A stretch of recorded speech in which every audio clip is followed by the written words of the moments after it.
Store, lalu cari pencarian warga jaga suara, ketikkan saja. Ini saya sudah ada. Nah, seperti ini. Setelah itu diinstal.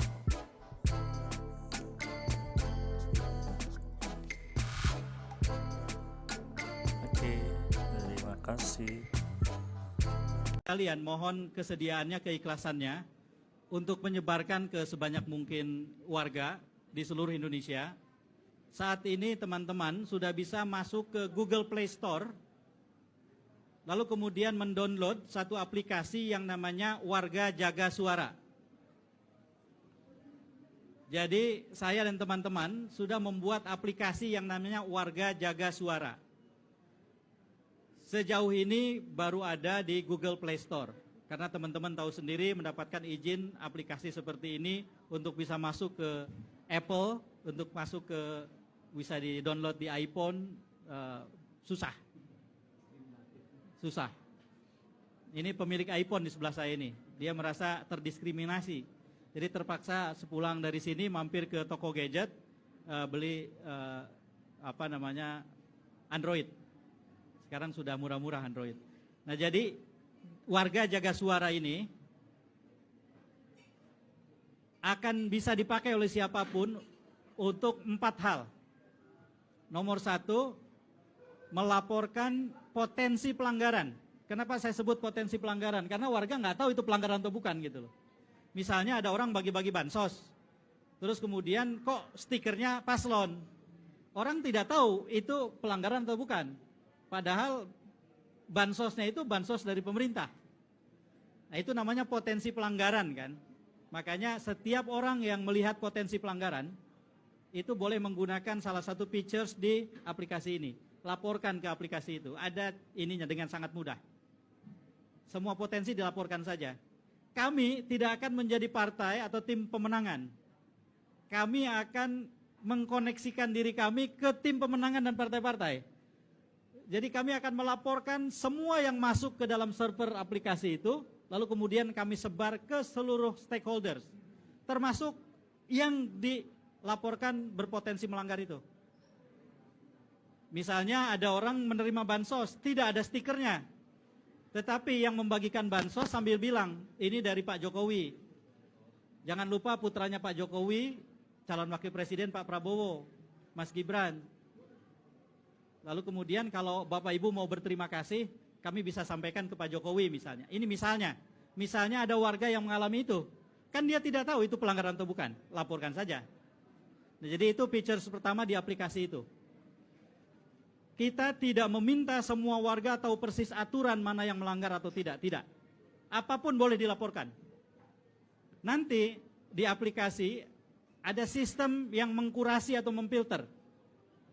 Yang sudah jelas melanggar, berpotensi melanggar, laporan biasa. Tiga-tiganya insya Allah akan kami kalibrasi atau apapun namanya ke semua stakeholders. Kayak tadi misalnya stikernya itu paslon nomor 2. Kami tetap juga sampaikan ke paslon nomor 2 sejauh kami dikasih akses. Jadi prinsipnya adalah ini kerja warga, bukan kerja partisansip berdasarkan pemihakan. Itu nomor 1. Nomor 2, di hari H, bagian penting dari penghitungan suara adalah C1 plano. C1 plano adalah kertas plano yang ada di TPS yang kemudian akan ditulisi. Dan pilpres kalau tidak keliru itu akan dihitung pertama. Sehingga tidak perlu menunggu untuk yang terlalu lama untuk bisa melihat pengisian C1 plano pilpres. Karena pilpres duluan. Lalu kemudian di situ akan dihitung. Pada saat selesai perhitungan, warga yang ada di TPS, kami dorong, kami anjurkan memfoto menggunakan aplikasi itu, C1 plano di TPS-nya. Maka langsung terkirim ke kami semua itu.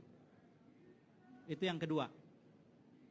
Terus ada yang bertanya, KPU kan menyediakan aplikasi khusus untuk memfoto. Sehingga C1 plano nanti ketika difoto pakai aplikasi dari KPU akan muncul nomor registrasi foto. Tidak masalah. kami tidak akan menggunakan foto C1 plano itu sebagai alat bukti ketika ada dispute atau ada pertentangan di dalam rekap atau di MK kemudian, bukan. Ini adalah alat untuk melakukan perhitungan cepat berbasis warga. Bagaimana kalau di satu TPS ternyata banyak yang mengirimkan foto C1 plano? Tidak masalah. Karena tidak akan muncul menjadi perhitungan yang berganda. Setiap orang yang nanti masuk ke dalam aplikasi, kebetulan saya sudah download, masuk ke dalam aplikasi, di awal ketika mendaftar, itu diminta untuk memasukkan domisilinya berdasarkan KTP, artinya berdasarkan DPT juga itu, sampai dengan memasukkan desa kelurahan. Sehingga ketika yang bersangkutan mengatakan TPS 19, itu dengan sendirinya masuk ke TPS 19 kelurahan atau desa tertentu yang spesifik. Kalau ada 10 foto yang terkirim ke aplikasi dari TPS yang sama, maka 10 foto itu tidak akan muncul 10. Tapi aplikasi akan memfilter, mengkurasi, muncul hanya 1. Dihitung pun hanya 1. Justru yang 10 itu bisa dipakai untuk saling mengkonfirmasi. Jangan-jangan ada yang dengan cepat sudah bisa mengedit foto kan? Dikirim ke aplikasi, bisa saja kan? Kalau ada 10 lebih enak. Kok yang 1 beda sendiri? Kita buang yang 1, yang 9 yang sama kita ambil. Kira-kira begitu. Jadi foto C1 aplikasi. Saya yakin orang segaptek apapun kalau memfoto itu bisa gitu. Dan cukup memfoto langsung send, langsung terkirim ke server kami. Yang ketiga, nah ini sifatnya tidak wajib.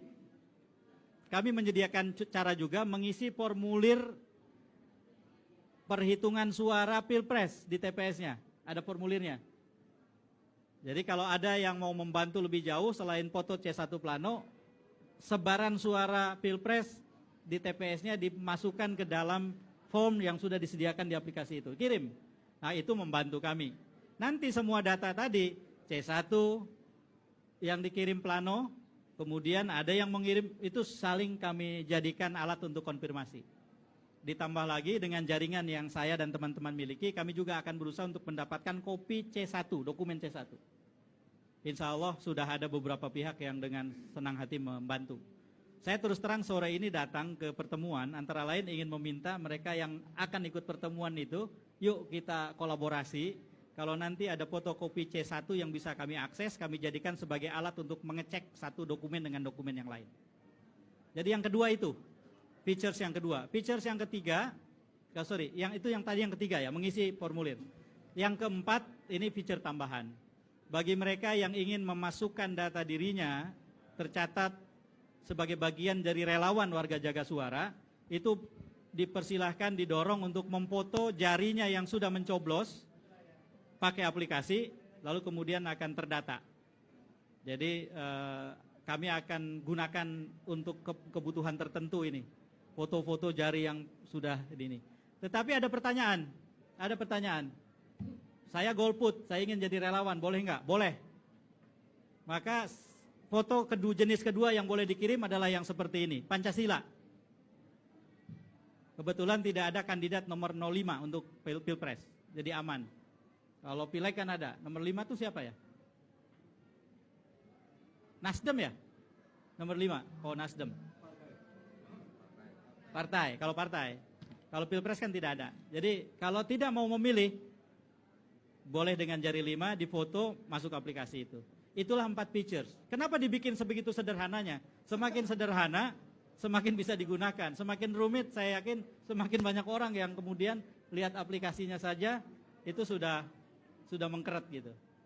Nah jadi mohon bantuan dari teman-teman untuk menyampaikan ke sebanyak mungkin pihak. Selamat datang Mas. Untuk mendownload aplikasi Warga Jaga Suara. Sekarang sudah ada di Google Play Store.